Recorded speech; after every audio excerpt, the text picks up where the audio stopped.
Perfect.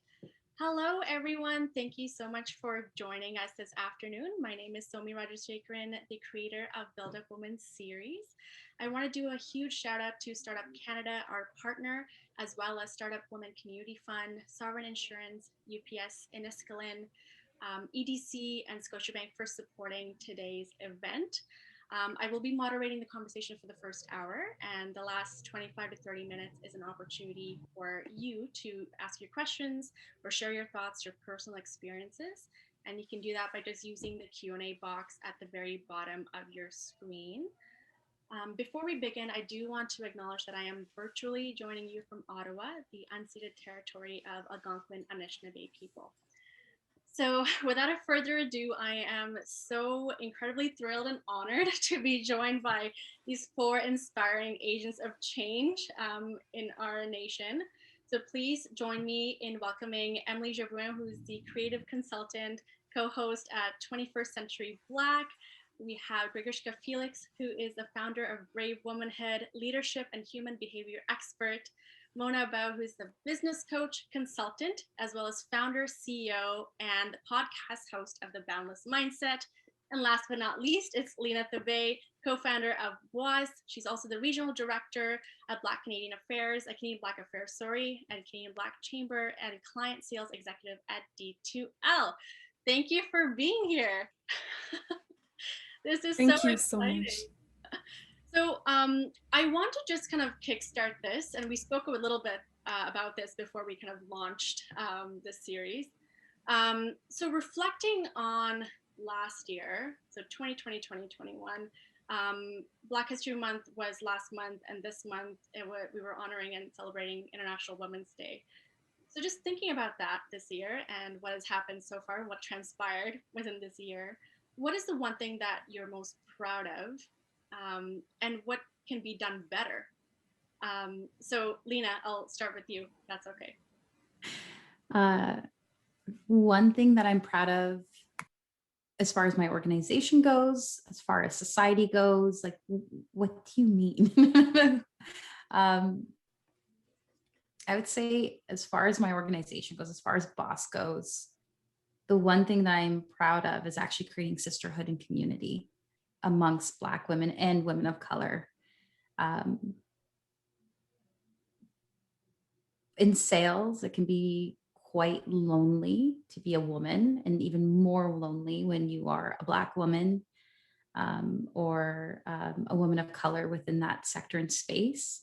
We make up 20% of salespeople in North America, and then BIWOC salespeople make up around 5%, and that is being generous. So the ability to create sisterhood and really elevate voices and create community and representation amongst my community has been something I've been greatly proud of. I would also say, from a sales position, the other thing that I'm incredibly proud of is just being that person for people. I never thought I'd be this person, but to create that level of representation that I hope that other Black women can look at me and say, she's in client sales or she's a sales executive and I can move into tech and I can do the exact same thing, is my hope and my dream. Where I think we can get better, I would point this one towards society, is really taking the narrative of Black women in tech and removing the adversity from it, and instead celebrate us for our strengths, celebrate us for our creativity, for our wisdom and our life experiences, our intersectionality, and have that be elevated rather than tying it to adversity. And I think I'm doing my best to work on that and to action that, but that's where I'm sitting as far as what I'm proud of, and also where I do see we can improve. That's great. I love that. Thanks so much for sharing that. Emilie. Thank you. Thank you so much for inviting me. So, well, first I'd like to say I'm tuning in from Toronto, also known as Toronto, and it's also the land that was stolen and it's the traditional land of the Mississaugas, the Chippewa, the Wendat, and the Haudenosaunee. And I always like to acknowledge that because I feel like I have so much to be grateful for being here, and also, everybody who made it possible for us to even meet. When we're thinking of like our ancestors, like people who have walked before us, and so that is something that I'm proud of, is where I've been able to get to, in terms of spirituality, in terms of the work, in terms of challenging and overcoming a lot of barriers that I know we're going to talk about today. I also, so in the last year, I actually founded and launched my business and website, Emerge Projects, which is a research and performance production company. And so that's something I'm extremely proud of, because literally I feel like I can always remember specific moments when I thought, wow, I want to do that.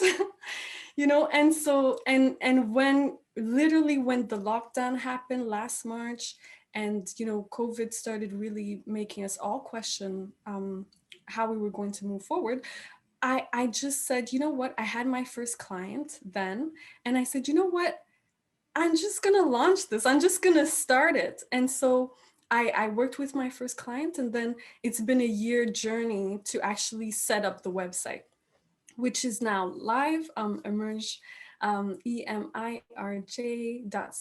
And so that's one of the many things I am proud of. And what we could improve on, well, I'm really looking forward to talking about sisterhood, such as Lena mentioned, because I know that I definitely have been surviving, have been thriving, have been growing because of the sisterhoods that have been provided to me, that I've been a part of creating. Absolutely, for sure. Great. Thanks so much. That's wonderful. And congratulations on your new venture. Thank you. Mona. Oh, thank you, Sumaya. Yeah, this has been really an interesting year, right? A lot of shifts have happened since summer of 2020. And so the whole Black Lives Matter shift is now at the forefront of organizations, of individuals.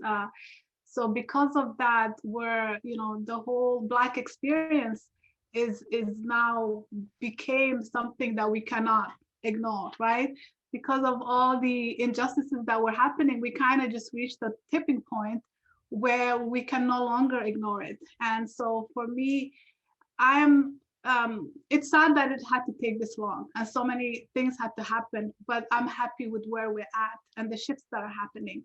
So when I think about, Black History Month 2020, 2021, especially, I'm thinking there are some really awareness that's happening that's going to bring our cause, the Black people's cause, and what we bring to the table and how we can move forward and build allyship within our communities and just move that forward, right? So what can we do better? I would say continue in that direction, right? In every way that we can. What am I proud of? I think really just, highlighting our successes. As Lena said, it's not always a struggle. Sorry, it's not always a struggle. There's a lot of wins. There's a lot of things that we can highlight as going well for us that we should celebrate. So yeah, just making sure that I do that at my podcast at any capacity that I can. I interview women of color who are running successful businesses and just being that platform for each other. Thanks, Mona. And I really love that because there's such a focus on celebration and honor on the day of, but not a continuous celebration and honor. So thank you for all of you for pointing that out. Greguyschka. Hi, thank you so much for having me today. What am I proud of since last year? There's so much that has happened.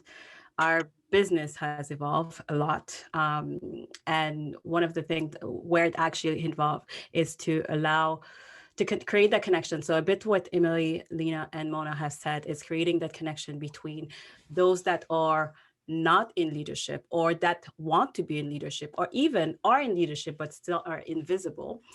So they do have a position in leadership, especially in the business area, and connecting them with powerhouse women internationally in the diverse and white women also, so that they can all see themselves in positions that they can say, well, you know what, this woman has made it and I can make it too. So it's creating this empowerment, but it's also creating this element of I can move forward because I actually have an example. Whereas us, we had to thrive and grind and putting ourselves into that position to ensure that we become that example. And to have done that in less than a year, for me, it's as powerful. Just with the Women on Races last year conversation, where 1,000 people participated. And I say again, thank you for all of the people that they have and the growing and the transformation, because for me, it's all about learning, but it's also about transformation. It's nice to talk, but if there's no action behind that, it's just a movement that is going nowhere. And so, and having done that over and over again, and again this month in March with other powerful women about reinventing yourself. So it's that continuous connection and creating this emerging change leaders in women of all generation, not just our young one, but even ours. So that is what I'm proud of. What I'm looking forward to from a change perspective, again, is to ensure that the allyship that we have talked about since last year is not a dead one, because, you know, it's going to be a year, right? When everyone awoken. So it's going to be a year. So after that, what's next? So I know that a lot of company has implemented a lot of DI and looking at their structure, but beyond that, where are we going to push that? So is it just a checklist, or is it just an element of we're taking this seriously and we actually want to make sure that people are in roles of leadership? So I'm going to stop now because I know I could create a lot of controversy right now. So I'm going to mute myself. No, That was so good. Oh, I'm so sorry. Go ahead. No, go ahead, Lena. What I was going to say was that is just, that's what we need, right? It's the no hushing. It's like, this is, call it as it is type of thing, because it is. But I absolutely love the fact, the point that you brought on about not just focusing on this generation, but also focusing on the next generation, which I think, you know, it needs to start there. So thank you so much for bringing that out. So all of you are entrepreneurs. It came from different experiences that said, you know what, this is me. I need to kind of pave my own path. So kind of thinking about entrepreneurship and reflecting on your journey, why did you decide to launch the business that you did? What was your kind of pivotal moment, your aha moment, where you're like, this has to happen? And in that journey, were there any barriers that you faced, whether that's when you first started, like the inception stage of your business, and, you know, transforming it to where you're at currently with your journey? So maybe Greguyschka, we'll start with you, since we ended with you. We'll start with you. So that's a great question. So yes, and there has been a lot of barriers that I had to overcome, and starting with myself. So, but before answering that question, I'm going to start with why did I start this? What's my big why? Again, I couldn't see myself. I couldn't see anyone who represented it myself. I was in the corporate, I became a senior manager because someone, a man, was looking at me. I was a young girl and looking at me at this org chart. And I was looking intently, it seems, at this org chart back in the days. And he came up to me and said, "Why are you looking at this so intently?" And I couldn't figure out why. And then he did. And he said, "You know that a black woman will never be at this level. This first layer, this is all that you can hope for." And I remember feeling, because it was such a new concept for me, because that's not how I grew up. I grew up that work hard, go to school, get the highest level, and you will be able to do what you want at any level that you want. So when I arrived at this place and he said that to me, I look at him and I said, "That is your story. That is your narrative. This is not mine." And because of that, it kind of created a new path for me. So I decided that men and young women who have that type of narrative needs a representation, needs someone to help them see that there's another path. And if you can't have that path, create your own. And so I moved up, and I moved up in the company, and I became a senior manager, and I was at ease. I wasn't looking to be a C-suite. It wasn't something I was looking for, but I just wanted to prove a point. And meanwhile, as I moved up through the years, I had mentees and I was helping them. So for me, I had this pride. What happened eventually is that, unfortunately, I hit something that's called microaggression. So one thing I've learned over the years is that even if you break the glass ceilings, there's a wall behind it. And I hit the wall face flat, and it actually, these group of female leaders stopped me in my track, brought me back to reality, brought me back in my place, a place that I didn't know I had to look for, a place that I didn't know that I needed to search for, or I didn't even know that there was such a place. And once I hit that, I started silencing myself, and I started playing small. And once I started playing small, because I wanted to protect the mentees, I didn't want them to know that there's another reality beyond what we have been taught. It took such a long time for them to break that parallel, or that imposter syndrome and self-sabotage, that I didn't want to break that for them. So I kept it for myself and told no one. And eventually I became paralyzed. So I was diagnosed with temporary paralysis. My legs shut down, and I couldn't walk. And during that time of healing and mindset reshift, I realized that beyond this corporate world, and I don't blame the corporate, just the people, beyond the corporate world, there's other women and men who actually believe that they should be playing small. And that message that I told this young man became my purpose. And as I turned around, I created my first business that was a photography high-end service, where I was helping person branding.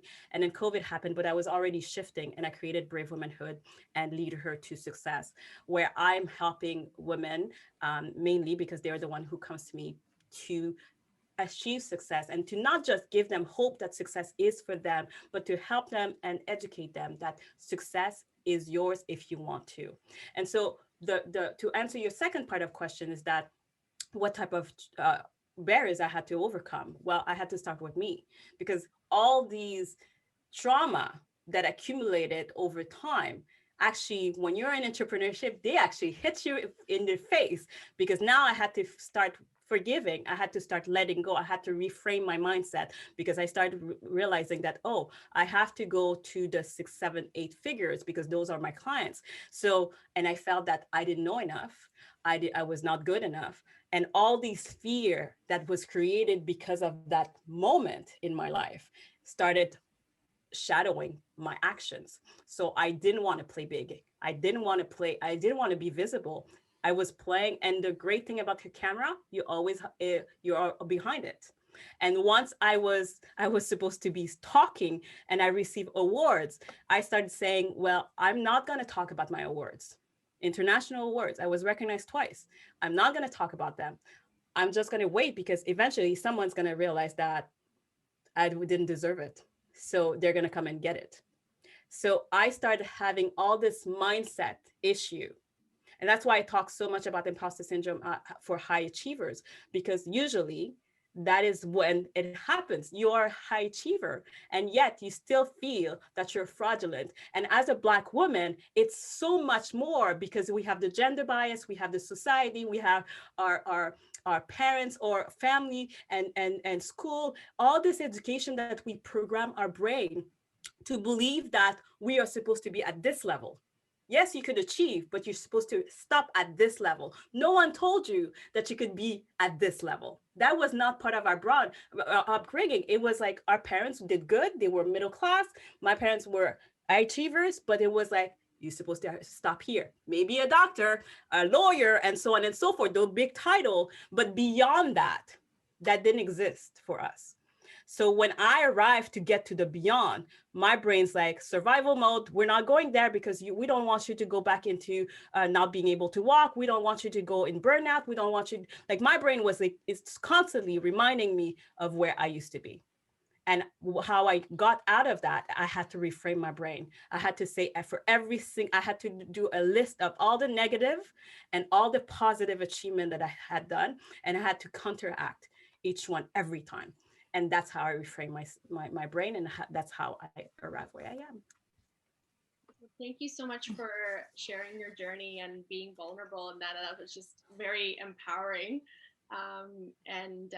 Yeah, that's amazing. So thank you. I really appreciate that. It's wonderful. Emilie, Lena, Mona, anything to add?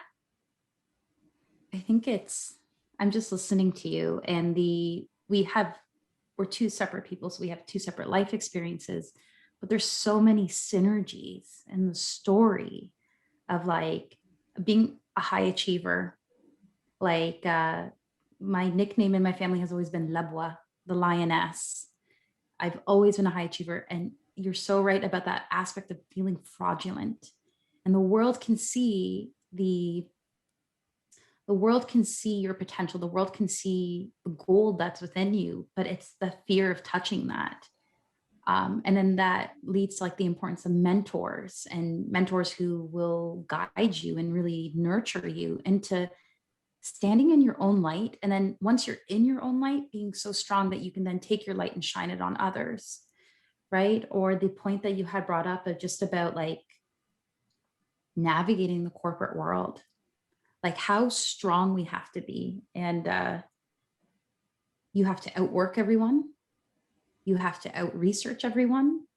You have to leave people really in your dust in order to succeed. And, that sounds amazing. That's like, wow, that's an incredible woman, but people don't realize the sacrifice it takes to have to be like that. And everyone around you can be mediocre and then they get moved up, but you have to really kick it into sixth gear and constantly be in sixth gear. There's no break in order to move up. And then that kind of goes into what Sumaya was saying and Mona and everyone else was saying about like this whole idea of legacy then, because we are the hustlers and we are the grinders, we are the trailblazers in our different communities. But it's so the next generation of women, Black women who are coming in, don't have to deal with what we're having to deal with mentally and emotionally. So I love your story. Thank you so much for sharing that. That was incredible. I was like, yes, yes. So I just wanted to kind of add, because it's been a kind of consistent thing that's been said, is leaving things behind in order to kind of pave your own path.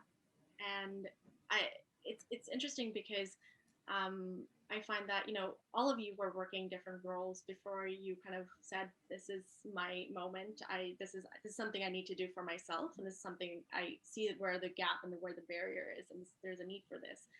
At what kind of pivotal moment did you decide to leave it behind? And I can also kind of see to, Lena's point is that not everyone feels like they can do that. Is the leaving behind is to quit an opportunity and not knowing if they will get another opportunity. So for you personally, in your experience, what was kind of that pivotal moment where you said, what, I'm going to leave this behind to start this? And to kind of take it up a notch, because we also talked about allyship and accountability in this conversation. From an organizational perspective, what should the accountability be when it comes to workplace culture? So I know it's a big question. so maybe Mona, if it's okay, we'll start with you and see where this goes. Yeah, absolutely. I think for me, it wasn't like sometimes people ask me, how did you decide? When did you know it's a time to leave? But I think it's a progress, right? It's creating time and space for what you want in life. For me, I was doing that for about a couple of years before I actually left my 9 to 5.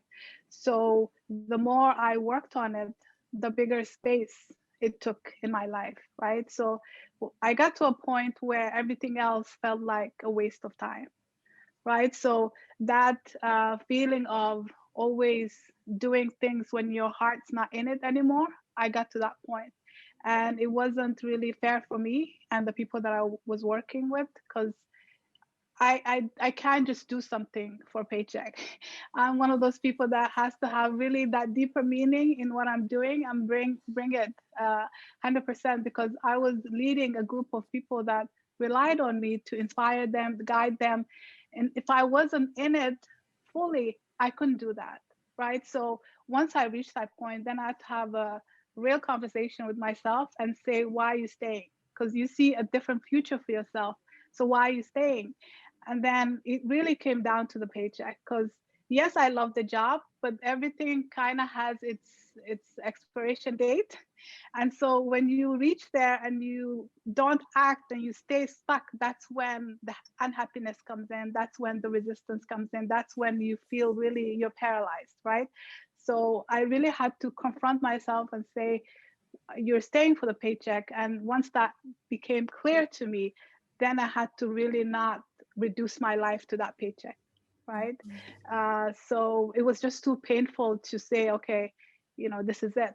So once I had that realization, I was ready to walk away, and I really felt relief. So there wasn't one point, it was progression. It was taking the time to create the space for what I wanted each and every day. And as that got bigger, it demanded more of me, right? So the other question about how can we create, company culture that supports diversity and inclusion, I think it has to go beyond just policy, right? Management, leadership have to really be invested in that change.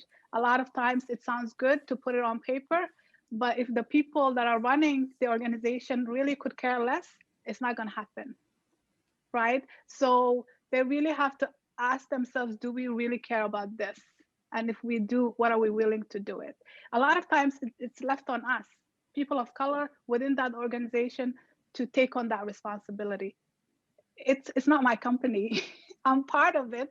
And if you want me to feel included, take the steps towards it. It shouldn't be up to me to organize events and I can be part of it, but I feel like a lot of times it's left to us. So have that honest, conscious shift where you care about this and you're willing to invest in it. And companies need to do that, and it has to come from the top. That's so interesting that you bring that up, because this is a conversation that's been spoken about several times, and it always kind of comes back to that uncomfortable moment that individuals don't feel like they can go to human resources. And the whole role with human resources has completely been deconstructed, and it's the more focus has been on people and culture. Yeah. But the question is always, well, I mean, the role has changed, the title of the role has changed. Yeah. What is the true responsibility in the role, and what is it, the accountability facing, that will be embedded as part of this role? So that's, great point in terms of that. And there's obviously a lot of work that needs to be done, because the mindset, and the true mindset, is that HR is there to serve the company and company alone, and not its people, and not diverse people. Great points. Thanks so much. Mm-hmm. I'm actually just going to jump in before you move on to another point. Because as I listen to all of you speak, I realize that my process was very different, because I'm not in the corporate world, right? So I'm in academia. I am also an artist. And so those worlds look very different, even though there are similarities. And in terms of my journey, I'd say that the interesting thing for me is that I don't ever feel like I left anything. I felt like every step of the way was a building block. So even when I speak, sometimes I speak to people and they say, and maybe it'll come up that like, oh, maybe if you had done this earlier, you'd be here, you'd be there. But I think, no, like I gathered so many tools. I have so many experiences from every little thing that I did. And even the very difficult times. So right now I'm completing a PhD. And so even as I was doing the MA and the very difficult process that was, I still look back and I think, oh my gosh, I gained so much experience. I understand what I need in terms of, for example, mentorship, or, how to think about navigating the PhD, how to now think about navigating academia. I'm also somebody who's not really doing, I'm not going traditionally into only academia. Because of my company, I also want to merge both performance and research. So even doing that, you know, I've just had to sort of imagine myself. And I think both Greguyschka and I think it was Lena and Mona as well, you talked a lot, or this is what I heard, that we had to imagine ourselves into these spaces. And that's what I definitely had to do, because for a long time, you know, I was thinking, I love research, I love history, I want to inform people, I want to empower people, you know, which is also why I created Emerge Projects.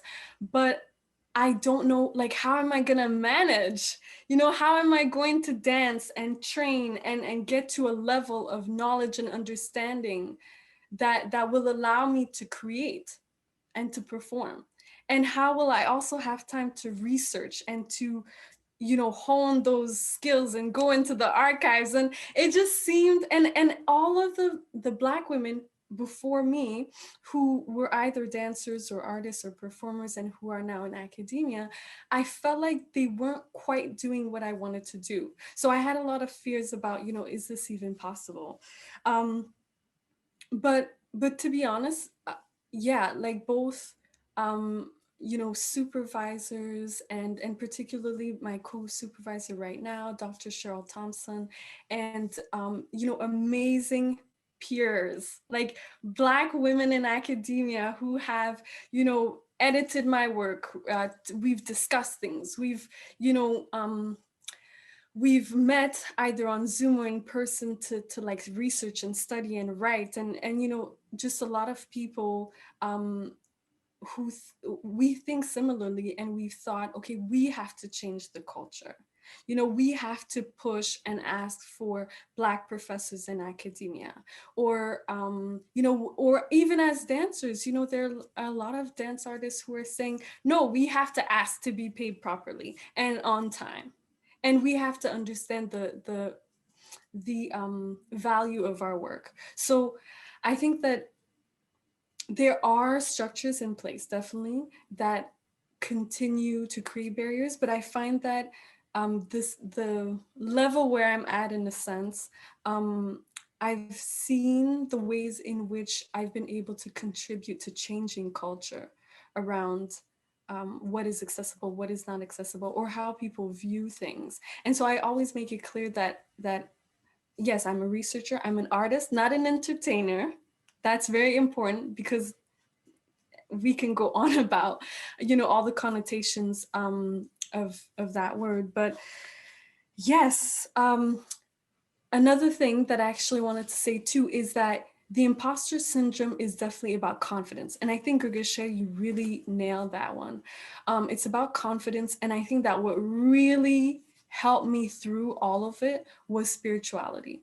Definitely, like just working on myself and believing that, you know, I'm doing what I need to do. I'm using the tools that I have, and I'm also being clear and honest about where I'm at. You know, it's like, okay, these are the tools I have, this is where I'm at, this is what I can do. I feel like I can contribute something, so this is what I'm going to contribute, and I'm just being straight about it. So yes. Can I make a Sorry, Greguyschka. I just want to, because like Emilie, like you're like a bomb of sun here. Like I'm like looking at you, I'm like, oh my God, yes, yes, yes. So there's a few things a few nuggets that you said that was really extremely important. And Mona also. So Mona brought it from the corporate, and I actually agree with what she said. And at the same time, from an entrepreneurial perspective, what Emilie is saying is this: it's true, because a mouth closed cannot be fed. So you actually have to ask and request change in order for you to move forward, especially in the business area. But in corporate, as Mona mentioned, if you start having the responsibility of the organization, is that you're not allowing the organization and the culture to own their responsibility. So you're starting to be the person that is responsible for their education, their transformation, their mindset shift. So it's like, depending of where you're situated, you actually have to find which responsibility and which ownership you want to take upon yourself. Second thing you said, to come back to confidence. For me, it's not about confidence, because I actually think that teaching young women and women about confidence first is wrong. We should be teaching about courage, because when we start doing anything, especially with imposter syndrome and all self-sabotage, you go through courage, and confidence gets built afterwards. So I just wanted to correct Mhm. that. But yeah, Emily, I was like, oh yes, yes, yes. And I love the fact that you brought the creative aspect to it. I love my question to you, and I'm not sure if I can ask a question. Do you mind if Yeah, I, yeah. No, go ahead, because I'm please. like, We're in a my conversation. question to you is that, because you are in the creative and you haven't been stained by the corporate world, do you think it's a generational thing? Do you think it's based on the young generation, the millennium, the generation Z, or Z, are looking at the world differently compared to our generation, who is, we have been stained by a lot of things. We got stunned by a lot of things. Do you think it's a generation? Because I'm listening to you about Black women who's supporting you. I didn't have that. I only had one Black man who was my English teacher. Thank you. And he was like the awesome, best person that I had. But I haven't had a lot of diverse women, Black, brown, and so on and so forth, to pour into me. I actually had to create that for myself. But when I listen to you, that's such a huge empowerment that you have these people surrounding you. So is it a generational thing that has empower you and change your mindset? Because the way you're talking is completely different than the way we are talking. Right. But the thing is, I think we might be of the same generation. I'm not sure, but I think, like, I'm in my 30s, and I I think that, okay, so someone told me this actually just yesterday, and I thought it was so, like, they just said it right. They said, or she said, it's not that it got better, it's that I got stronger. And it's not to say that people have different levels of strength from generation to generation. I think it's just that there is a consciousness, I think, that has shifted things for me in academia.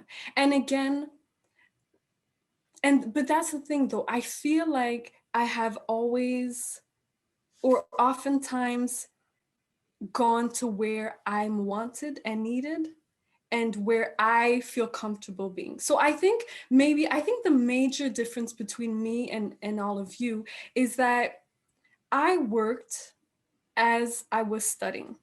So I stayed in my bubble, in a sense of, like, I'm imagining myself. So I'm going through an undergrad and I'm thinking, I want to teach because I love to talk and I love discovering things. I love doing research.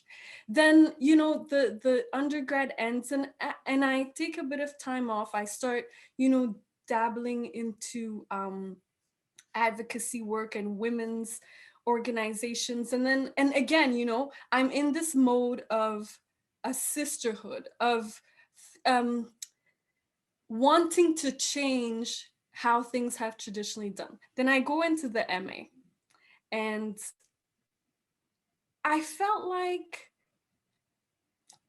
there were moments when I was exposed to certain things in the MA, but also the MA was a time when I got very much involved in women's grassroots organizing. So then again, it's like I never depended. I never really had the 9 to 5, to be honest. Like I just knew that I couldn't function in the 9 to 5. And I think that was a major factor.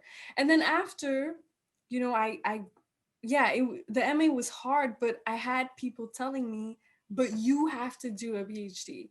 And even there was a brief moment where I tried to do research just with an MA. And I noticed that, and I don't know, I think being a Black woman had a lot to do with it, but I also noticed that people were just not willing to pay properly, for someone who didn't have a PhD, but who could do the research. But what I also realized is that the PhD did give me tools, or gave me other tools that I might have taken longer to understand or to know how to use. And as I entered, and I think that right now is an interesting time in academia for Black women, and also just Black, anybody who's Black and Indigenous as well, is that there is some kind of consciousness that we have to be in these spaces because we want curriculum to change, because we want the students to learn something and to go out in the world and to not reproduce what's being produced. And even in the creative fields, because now, you know, creative industries, that kind of field is really popular in the last few years. And we don't want students going out and recreating racist content or sexist content, or, you know, so but we have to be in those spaces for those things to change. We have to be in those spaces if we want to see things published about Black Indigenous people and you know, people of color, and just various experiences. And actually, just with the publishing process, you know, I was told recently, like, it is hard to find black reviewers, because, you know, sometimes well, first of all, because they have to know your topic, and second of all, it has to be an area of expertise where they feel like they can even give feedback. And you know, and it's just, I think it's just that the pace is different. I think the pace in corporate and publicly funded institutions like universities is different. And then when you go into the creative world, it's also different, right? We have a different relationship with the corporate world. We also function differently. And again, the 9 to 5 doesn't work. You know, our structures, how we frame and think of our work is very different. So I think that's what's different. I wouldn't say, because there are still spaces in academia that are not safe for people. I mean, there are many Black women, many people who leave academia because they feel harassed, because they face racism, because they feel like it's such a violent place. That's still a reality. My experience doesn't deny that reality. It's just that I think I've just been very lucky.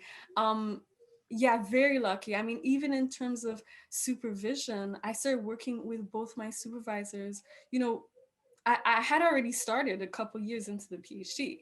Like, I feel like I really got lucky, you know, and I pushed for it. I said, no, I'm changing my committee. My former committee members already knew that, you know, that would potentially happen. But yeah, just fighting for it, and then having also, you know, supervisors who then would fight for me.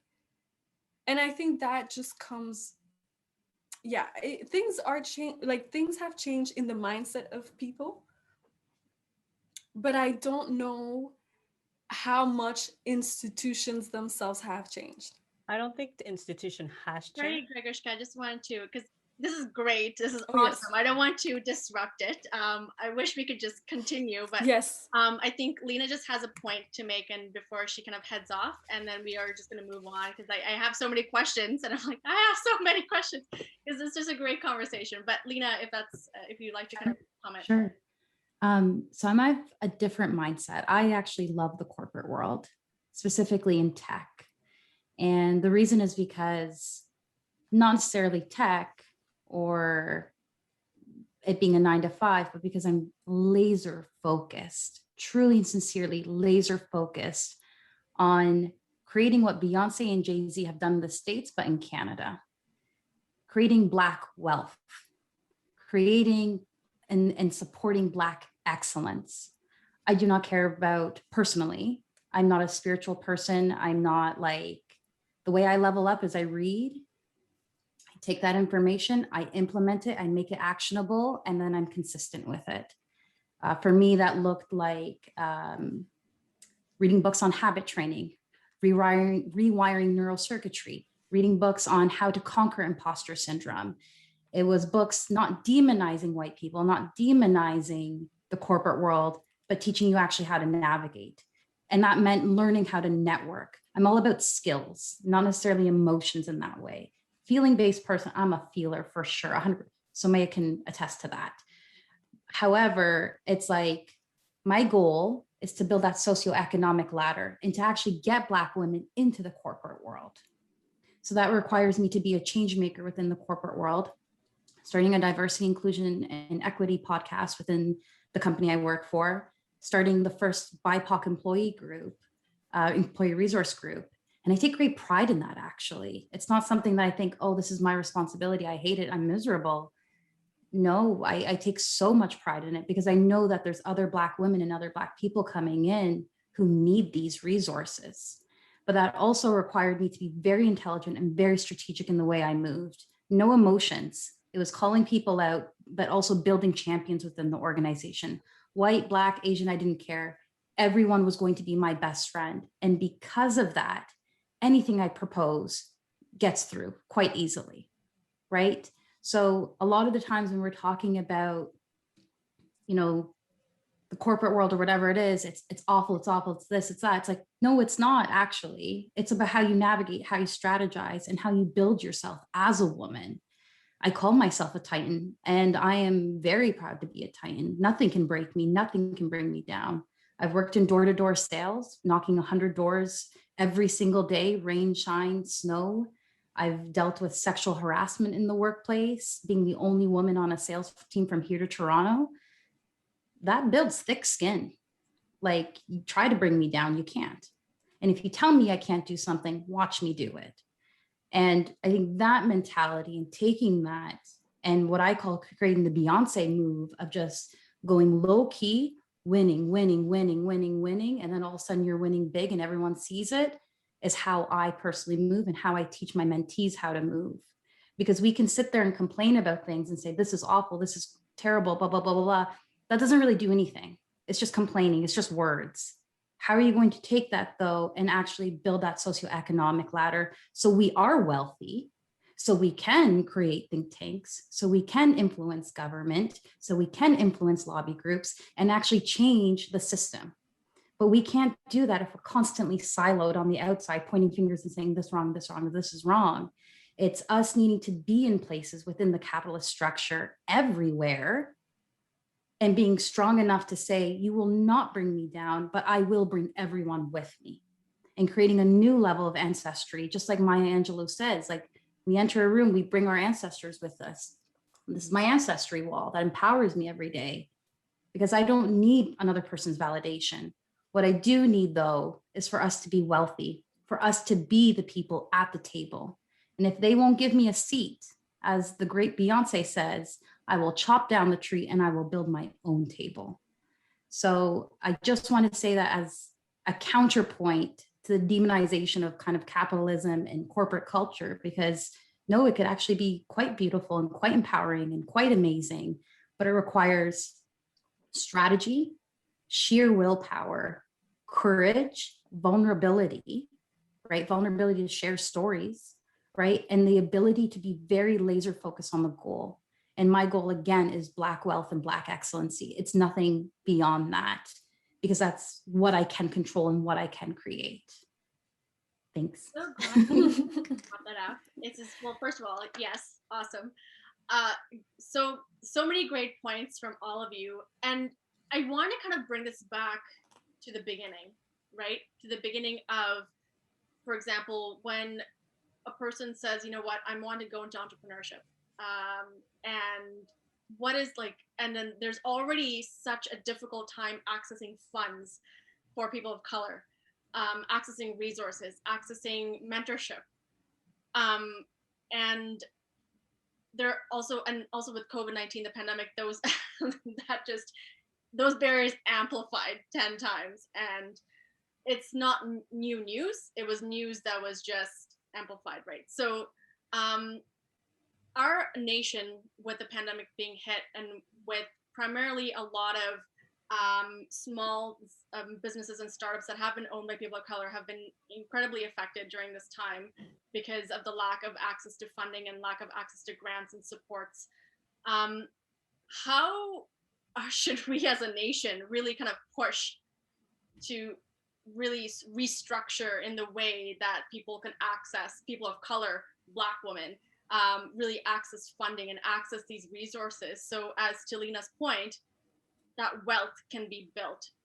But right now, the barrier is that accessibility part, is that awareness part as well.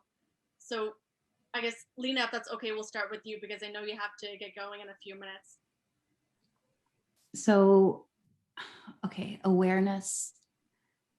I'm huge on networking.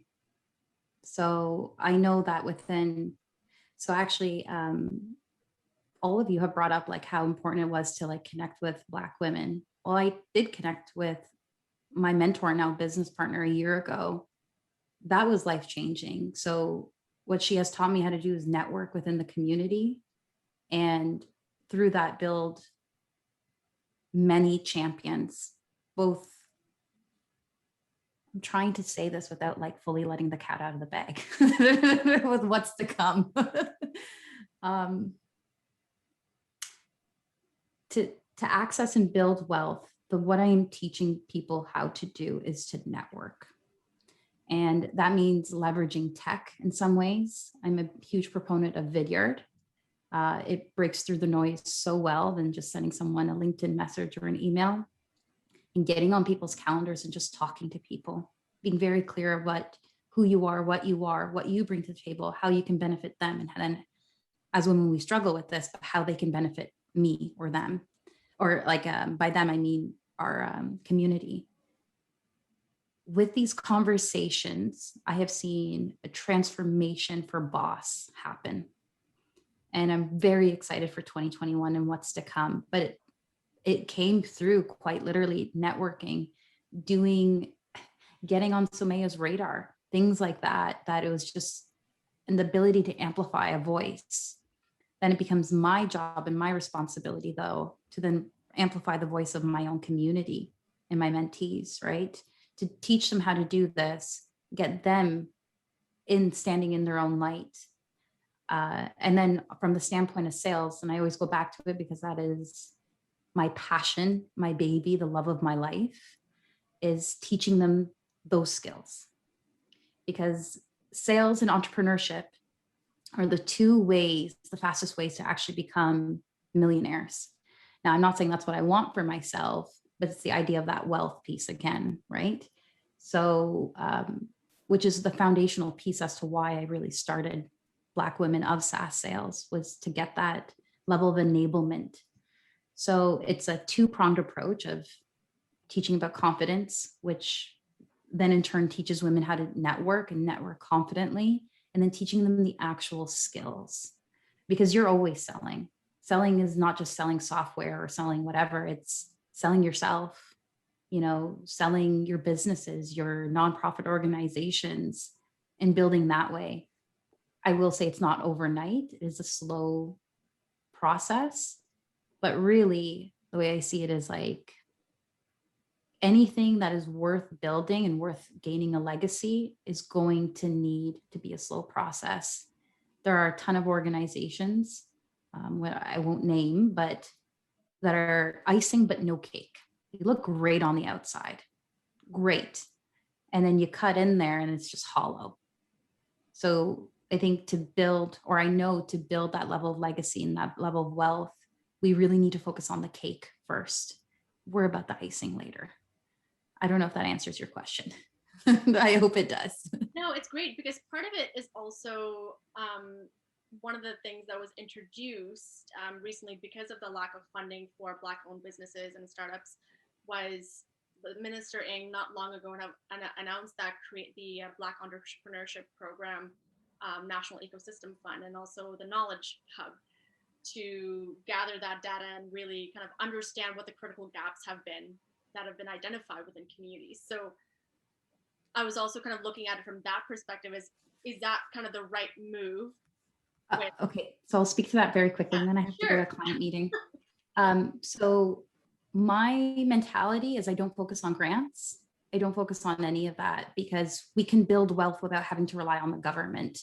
I think teaching people to rely on the government, funding, grants, or whatever, is actually dangerous.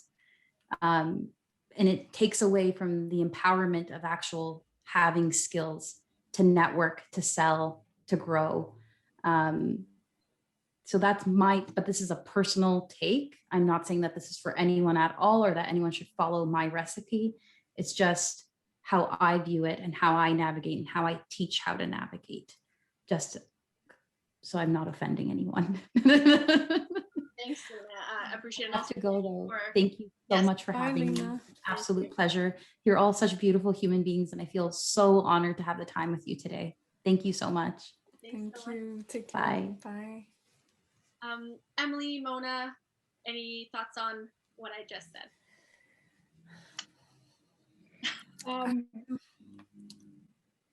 Emilie, you want to go? Okay, sure. go I'll ahead. just say quickly, I think this is a really complex question because I am also of the mindset that grants can be useful, but it can get sticky, because if you always depend on the grant, it also in a way defines the work that you want to do, how you want to do it.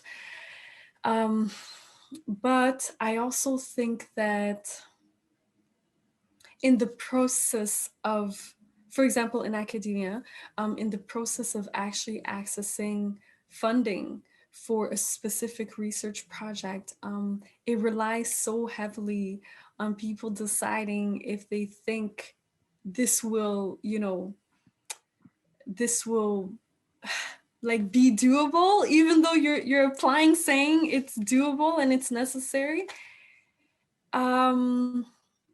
Yeah, it's tricky. It's so tricky because I've seen people do groundbreaking work. Like, for example, this month is also Black Mental Health Month, actually. And so I've seen, for example, Black women work on like major mental health research projects that have never been done and that will answer a gap and not getting funded. Like, it's complex. And then in the arts world, it's similar. It's similar because sometimes you'll have specific grants where there's a pool of, let's say, Black artists and people of color applying to the same grant. So then it's like, it's tricky. I think there definitely needs to be alternative ways of funding and creating wealth. Yeah, because the other thing that was kind of spoken about as well is in the way that success is measured as part of the process of receiving grants and funding, is that the storytelling cannot be different. It has to be very formal as it relates to the government. So success cannot necessarily be measured by that. It's a tangible thing. You have numbers, but what is the actual success factor of what's being kind of put forth in the community. So yeah, thank you so much for bringing that point. It is it's not a black and white thing. It's not, and it really depends on the journey that individuals are in. It could also be the beginning of their journey as a way to kind of kickstart it. So thanks. So sorry, Mona, I feel like you.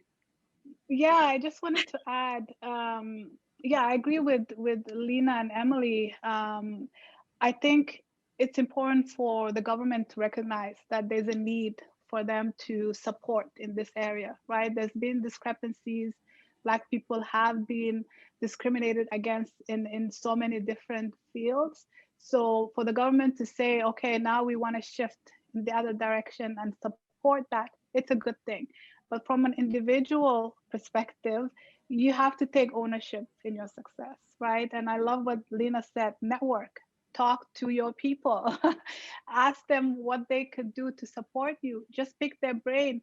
So I think as Black entrepreneurs, we're well positioned in the sense that we have been doing more for less, right? So we have that resiliency. And also the traditional workplaces do not really see our value in a lot of cases, right? So we can take that and leverage all that we bring to the table, package it in a business setting as an entrepreneur. So I think the government recognizing this and investing some money in it is a step in the right direction, but it's not all that they can do, and for us to benefit, we have to take ownership in our success. And Emilie is right. I mean, sometimes when it comes to funding, we tell the story, the government tells the story that supports their decision, right? Is that really what's happening? No, we gave money to so and so, but where did that money go? What came out of it? Did it actually support the right people, or we just spend the money so that we can say this initiative was successful? So yeah, I think we just have to be careful about that. We don't, we don't want to be dependent on the government saving us. We kind of have to take that ownership on our own.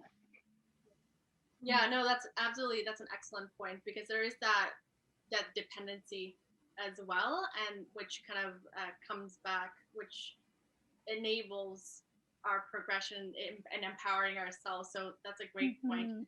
And that really kind of comes back to what I really wanted to ask is that kind of moment of advice, right? So for example, I'll speak for myself. When I was laid off, a few days later, Buildupwomen series happened, but then I didn't know what was going to happen, or if I even had it in me, or the strength, or the courage, as Greguyschka put it so elegantly, to do it, right? And I think that's the mindset for many people of color, women of color, Black women, and regardless of kind of the streamline that we want to go into, whether that's in education or in leadership, or take on a new entrepreneurship journey, so that the next time you see an opportunity, the thought process that looks or masked as a challenge, the thought process isn't as though, well, I don't really believe that I can pull this off, or I can do this, or if I'm making the right move.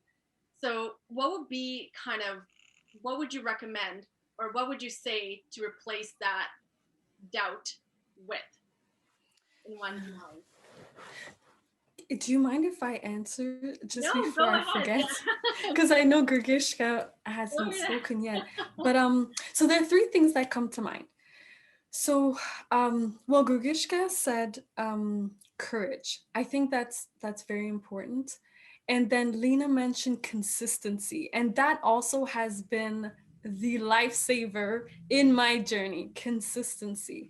And then the third one is oh my goodness, I think I might have forgotten. I forgot. Do you mind repeating the question again? Maybe I'll remember. Sure. It's really kind of coming away from your own self-doubt, and really replacing self-doubt with something else that Yes. will push you forward. Okay. Yeah, I don't know that I can I'll be answering directly, but I'd say the third thing is guidance, because I think that what really pushed me over the hump of being afraid or feeling like I couldn't do something was because I had someone or many people guide me and show me how it could be done, or different ways it could be done. So it's almost like I asked for help, where I knew that I actually didn't know how to do something. And then, finding the courage and saying, okay, this looks like a huge challenge, but I'm going to try. And then consistency, like, okay, if I chip away at this every day, I'll be able to get there. And also to honor that that's how much time it will take me. So I think that's really what I would say, help me over like any hump. Mm-hmm. Yeah, I really admire the element that you brought up about asking for help, because the allyship part is just so critical, because I feel like we are our worst critics sometimes, like during the worst days, and at times it feels lonely, and then you have these incredible women, picking you up, and kind of essentially eliminating that self-doubt, and building you up when you're really kind of at your lowest. So it's wonderful. Thanks for bringing it up. Mona, Greguyschka, anything to add?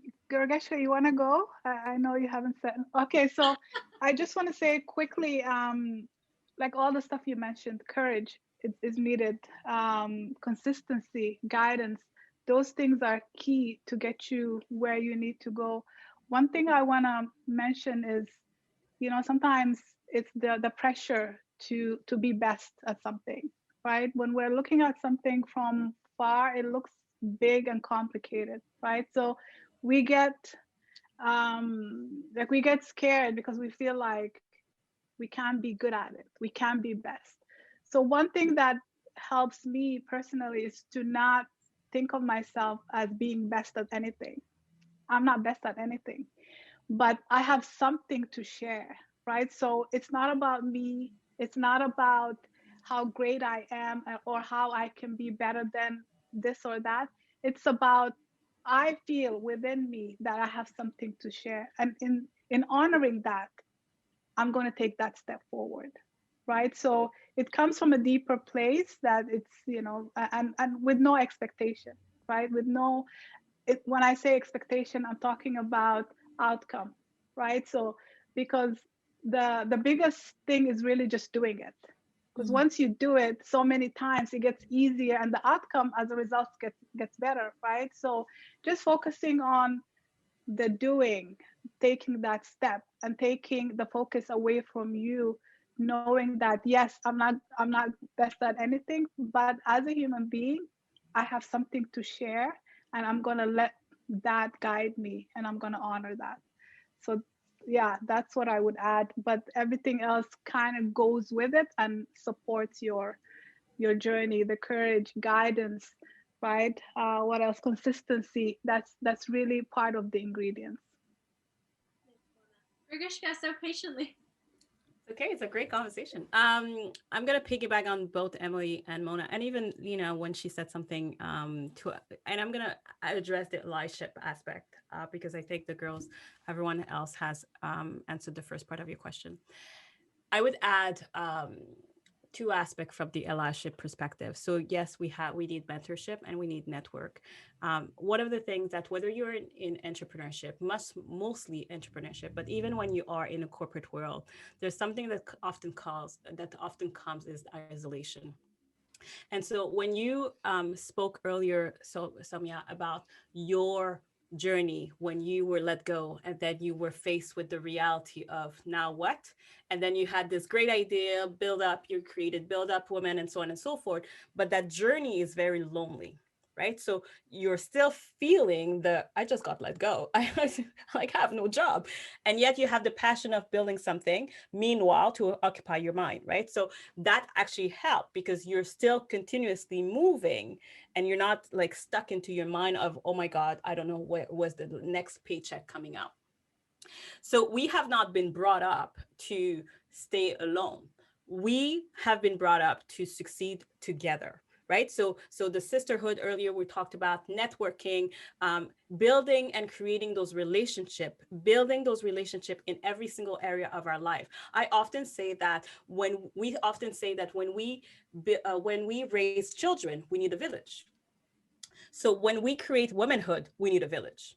And for some odd reason in North America, we have left that mindset that other culture has about creating a community and help using this community to level up and elevate each one of us as we move forward. Yes, it brings other stuff about competition and so on and so forth. But at the end of the day, the mindset of community, sisterhood, and not allowing one person or a group of person creating this 1% seat that everyone is fighting for.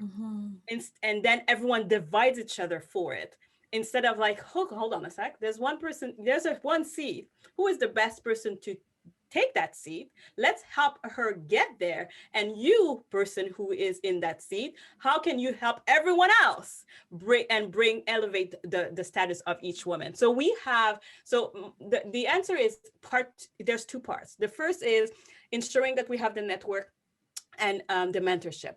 But within the mentorship, there's also two parts, which is the mentee has his own responsibility to be accountable for their learning, their growth, their skills development, and so on and so forth.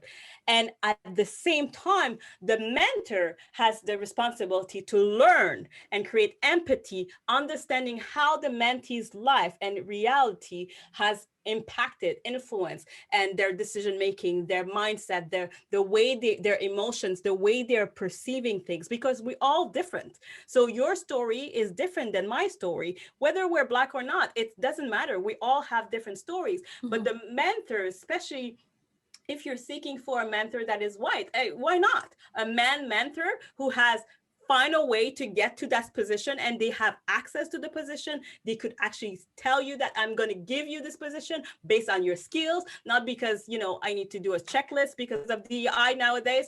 Now, you have the responsibility as a leader to ensure that you understand where your mentee comes from, so that you can develop your emotional intelligence, develop self-awareness, develop empathy, and so many other skills to help you communicate with that person from their language, where they're at. Whereas the mentee has also the responsibility of understanding where they come from, the leaders come from, so that they can find some sort of understanding, but also share their story and be vulnerable enough within a context, the current context, to build that relationship and create that networking and introducing, hey, so and so, I know someone, I now can introduce you with that person, because that will elevate you, and that will, I know she has some skills that you need for your business or for your position. So it's creating this two-way bi-directional communication and mentorship and accountability to help us move forward, because we cannot, as Mona said earlier, we cannot take everything on our shoulder. Lena said it very well. Like, she is doing it, but the truth is she can't do it, and she's like a lion, and I see it. She's a go-getter, but if no one helps her, she's just gonna hit the wall. So she will break it, but eventually it will come back to her. So if everyone can say, hey, Lena is doing this, do I know that I can connect her with, so that she can move forward? Because I know that once she moves forward, builds that wealth, other people can benefit from it. I really love the focus that you brought on to the equal accountability, because it's absolutely true. Is that the expectation or the idea is that the accountability is on the mentor, not necessarily the mentee, and the mentee's mindset is, well, you know what, I have a mentor, so it's their responsibility. Why do I have to? But I love that focus that you brought back into equal accountability, and I think that's really, really important to address. So thank you so much for doing that. So I know that we're over time, but I wanted to kind of leave this by asking you this question for the folks who have joined us. So if there was one advice that you'd like to provide, or an action item for individuals to kind of do for themselves, whether that's kind of taking the next step in their entrepreneurship journey, or really, as Emilie, you know, you're in your PhD, you're really kind of entertaining and going back to school, or and Mona, you know, someone who is really looking to kind of jump in and kind of kickstart, and they're really not sure how to, or whatever case it is. What is kind of the one advice or one action item that you would like to leave people with? I would say invest in yourself, right? Invest in yourself in the sense that create that awareness that you know you have a sense of who you are and what you want, right? Regardless of where you're at in life, that's going to help you move forward and align yourself in the place that you want to get to. So ask yourself, who am I and what do I want? And kind of be in tune with that. So even if you are not ready to be an entrepreneur, you will find yourself being gravitated to what you're really interested in, right? Where you see yourself in the future, gain those experiences, connect with those people, and just grow as a person. So day to day, create space and time to contemplate, who am I? What do I want? Right? And figure that out for yourself. And next step, invest in yourself, in your self-development. If you need to take courses, if you need to take seminars, listen to podcasts, read books, invest in yourself, because your self-development is your responsibility, right? It's not the government's responsibility. It's not your job. It's not your parents, not your husband. It's nobody's job but yours. So take ownership of that and figure out who you are and what you want. That's such a great point, because I feel like today, or especially even looking at the pandemic, is that we've just been forced to transition so quickly and haven't really focused on our oneself, and our true happiness and where we're at currently. And in a way, it's interesting to think that the pandemic has kind of indirectly forced us to spend time with ourselves and to actually ask ourselves these really difficult but important questions, and not keep going as we are right now. So thank you so much for bringing that up. Emilie, Greguyschka. Well, so I was smiling as Mona was speaking, because I was thinking exactly that, and maybe in different words, like, take care of yourself. absolutely, like without taking care of yourself and working on yourself, yeah, it, like like sacrificing ourselves in the negative sense is just not worth it. It's not worth getting sick. It's not. And I loved what Greguyschka, you said earlier in the conversation. You talked about having to heal, and that is so important. And hopefully we can do that preventatively, right? Hopefully we can take that day off every week, or we could do things for ourselves, or we can, even if we're tight on the budget, just invest in your body, do something you love.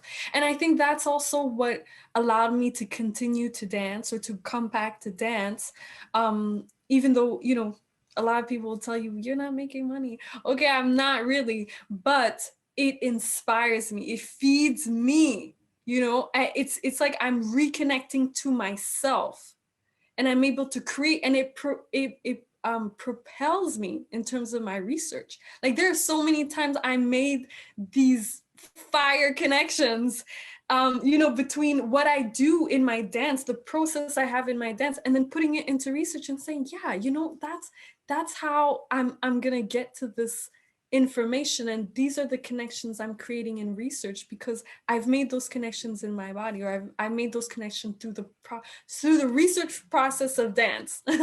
Anyway, and dance is very healing as well, but definitely invest, that is, it's like gold. It's like taking care of yourself, yeah, we cannot neglect ourselves in our lives, in our work, and especially when you're in entrepreneurship, you cannot. That was so awesome. I loved it when you said reconnecting to yourself. It's such a simple phrase, but it has so much weight to it, because it's so simple, but it's like, well, how do I do it? Where do I start? Right. What does that look like? You just, but I love that. So thank you for sharing. And it's about like doing what we love, right? And I think Lena said that, doing what we love. Yeah. Yeah, that's great. Thank you. Greguyschka. So I'm actually going to bring it, because I've been talking about internal. So you guys kind of covered that. So I'm going to go into the external.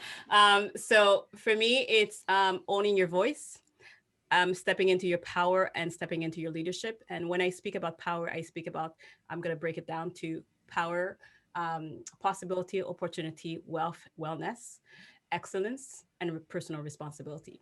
And when you break it down like that, you go into the internal to the external, so that you can impact and then connect with other people, so that you can conversation and these action to the next level.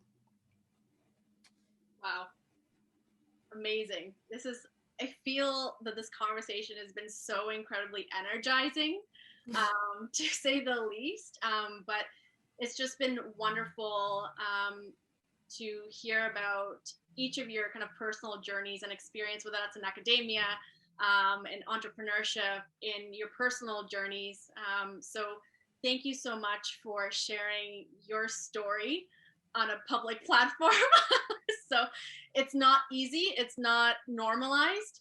And I think that also needs to be a focus, as well as normalizing these conversations, and feeling safe to talk about this. So thank you so much. I don't see that there are any Q&As, but for those of you online, I will be sending some resources that have been sent by amazing speakers that have joined us this afternoon. So stay tuned for that.